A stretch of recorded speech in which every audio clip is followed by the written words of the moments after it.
Hello, everyone. Welcome back to another Keystone Oaks AP European History version of SIGcast. No music this time, so I apologize.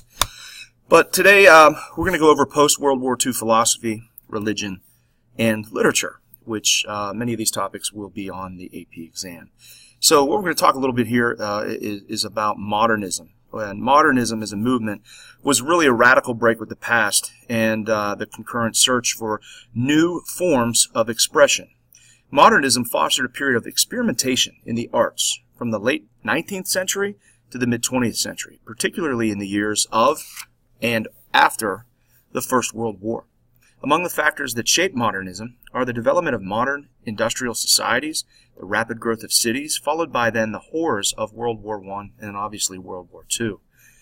Modernism rejects the certainty of Enlightenment thinking, the rational approach to things. So we've really kind of talked about the development of this with expressionism, right, surrealism, and things like that. So this is an extension of this, but we're going to talk more here about literature. But many of the modernists reject religious beliefs and actually promoted atheism. Modernists included the activities and creations of those who felt that all traditional forms of art, painting, architecture, literature, religious faith, philosophy, social organization, activities of daily life, and even the sciences were all becoming ill-fitted to their tasks and outdated in the new economic, social, and political environment of an emerging, fully industrialized world. Along with art, music, and religion, writers in the 20th century began to break from the norms, forms, and values of traditional writing. Modern literature sought to break the idea that artists or authors were trustworthy interpreters of mainstream, a normal society. One of the themes was the desire to break the traditional ideas of progress, rationalism, and forms of writing or art in order to fragment and create meaning. Now, and again, if you remember, we learned a little bit about this with Stravinsky's Rite of Spring and Schoenberg's 12-tone method in terms of music. So this kind of fits in with that theme in terms of music. Now, modern literature is going to focus also heavily on being irrational, as seen through an unreliable, untrustworthy narrator with different twists and turns.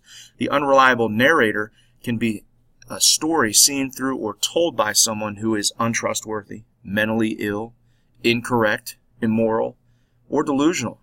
So this is, a big break from the norm of, a romantic story or a story that is told where in the end you find truth, or there's a, not necessarily a good ending, but you can see it's a totally different approach.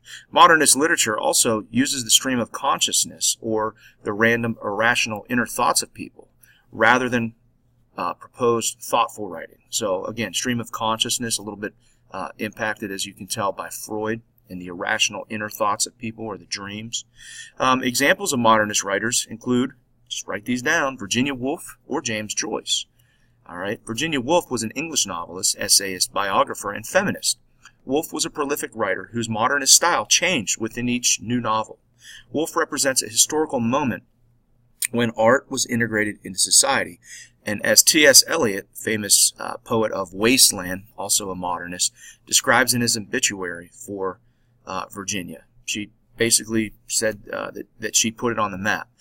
Those of you who are into English class, I don't know what English class you guys are taking, but another example of a modernist writer in American history would be F. Scott Fitzgerald. If you've learned or have read The Great Gatsby, it's just a different approach and basically saying that all of society is superficial. That would be an example of modernist literature as well. James Joyce combined stream of consciousness, absurdist drama, mythical parallelism, and other techniques in a formal style that had profound impact on other modernists and future generations of novelists. And again, Ulysses is described as a riddle that needed to be unraveled. It's his take of the ancient classic of Ulysses. Okay, he was Irish, and again, he basically used the stream of consciousness book that mirrored Homer's book. So if you look, woman trying to fall asleep a quarter after, what an unearthly hour I suppose they're getting up in China now, combing out their pigtails for the day. We'll soon have the nuns ringing the Angelus They've nobody coming in to spoil their sleep except an odd priest or two for night office. The alarm clock next door clattering the brains out of itself. Let me see if I can doze off. 1, 2, 3, 4, 5. What kind of flowers are those?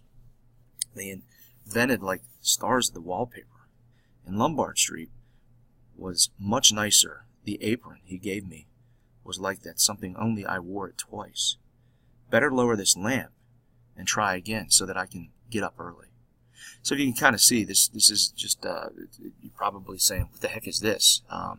And again, it's a different style. It's a little bit absurd, a little bit crazy. You can sense the anxiousness of this woman trying to fall asleep, and something's not right. In terms of philosophy, what should we believe in? When you think about after World War I and then World War II, things were just, kind of getting a little bit crazy. So following World War II, philosophers and people got lost on what to believe about life in general. They no longer believed in the ideas of progress that we've mentioned this year, or that society could be perfected through science. Whether it was religion in the pre-19th century or science, people had always felt that there was an overall purpose or goal to life in human society, that there was this optimism in an end game, really. But as thinkers like Nietzsche argued that there was no overall absolute purpose to life, or morality, or justice, and no God, or or overall rational structure like Freud, people began to question and look for other, not even answers, but just philosophies. And World War II had shown particularly that rulers like Hitler and Stalin were able to gain power, wield it, persecute people, and that conflicts grew more and more deadly, disastrous. So following World War II, a man named Jean-Paul Sartre came up with the idea that, sure, life was no overall absolute meaning. There was no overall absolute meaning, but we ourselves make our own meaning. So really, Sartre was an existentialist. He believed that humans simply exist. They turn up on the scene, that we are alone with no God, and individuals basically must choose their own actions, are responsible for our own behavior. So again, you can see what this is going to do to literature, what this is going to do to religion, and people's philosophies in terms of that. So again, existentialism is the ideas that we exist, have no purpose, must exist, and choose our actions for ourselves. Existentialism mainly was influenced by Nietzsche, as I've already mentioned, but it also sustained popularity in Germany with Martin Heidegger, Karl Jaspers, who appealed to a new age of university students. Again, existentialist agrees with Nietzsche that indeed there's no inherent or absolute meaning in life, morality, or justice. Rather than being born with an essence or a predetermined purpose, like John Calvin and predestination, the fact is they believe that we precede our essence. Again, to existentialists, life and decisions have no overall meaning or purpose until we give it to them ourselves. Your purpose is individual to you and must be created by you specifically, not adopted by your parents, teachers, religion, or governments. This is existentialism. While someone's purpose may be fame, wealth, art, or music, yours can be whatever you find meaningful or fulfillment in yourself. Again, Jean-Paul Sartre, a French existentialist, said that people just turned up. There was no God to help honest people. He also said that man is condemned to be free, and people have to choose their own actions. So in Being and Nothingness, in 1943, Sartre sketches his own theory of consciousness, being, and phenomena through criticism of both earlier phenomenologists as well as an idealist, rationalist, and empiricist. He describes the nature of two types of being in itself and being for itself. While being in itself is something that only can be approximated by a human being, being for itself is the being of consciousness. Another example of this, and you might want to write this down, is Waiting for Godot, which is G-O-D-O-T. This is Samuel Beckett, and it's a play that presents a conflict. This is an example of existentialism. There's a conflict between living by religious and spiritual beliefs. And, in this play, Two tramps are waiting by a sickly-looking tree for the arrival of M. Godot. They quarrel. They make up. They contemplate suicide. They try to sleep. They eat a carrot and gnaw on some chicken bones. It's just bizarre. And in the end, M. Godot never shows up. So, again, that's an example of an existentialist play. Does it represent God? God doesn't show up. It's kind of the deeper meaning of things. So postmodern literature is literature characterized by reliance on narrative techniques such as fragmentation, paradox, and the unreliable narrator, and is often, though not exclusively, defined as a style or trend which emerged in the post-World War II era. Postmodern works are seen as a response against dogmatic following of the Enlightenment thinking and the modernist approaches to literature. So, again, it reflects the views of post-World War II society and a loss in belief of overall meaning to reality. Postmodern literature has many similarities to modern literature style. However, it suggests the absence of universal themes, morals, and truths. While modernist literature attempted to shatter old beliefs to find a new one, postmodernism rejects the idea that there were beliefs to find at all.